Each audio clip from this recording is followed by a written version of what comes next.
Аммалуғығар балағаны интердүс күніттен қомур бары үлелері сағаланнаннар күн бүгін үлет әтімнәқтік барар. Улус үддінен бұрдық үлетігер опсы 5 ұлған тәрәхіне қағайыстыба күттан үлелер.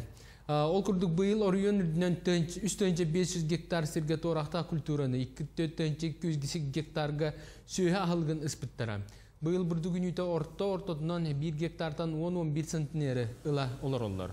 Бүгінгі күнге бөтін тұқыпықа бұрды қомурым бітерді, күн жыл тұран бердер анығысына делаға, амма акционерді опсыстыва өлетін үміртер саналақ. Оққа бұлантан 15 бірғына тоғылла, ола бәтер бұлан бұғытынан 30-300 тонна әбіт болағына хүлбе 9 тонна 30 тонна, салғы солама бұғытығар қалбыт 5 бірғын әбіллен сөптен сабағалдылар. Бүгінгі тұрғынан әттіон бірғыны қомидуыт, бұл 3 гектартан, тонна дақтығылы мәнді тұралылар. Атак силе сеттүнүм сена сөттүм батын оңдуут. Коттогуйга хеттон бирана оңдуут 160 гектартан. Бүгүн жаанында ронда карабанында бара битедиле отобиден оканан баран хамылган бааны бу помин калан турар. Кини бүгүнгү тургуна 2 гектар оңду, 5 гектартан.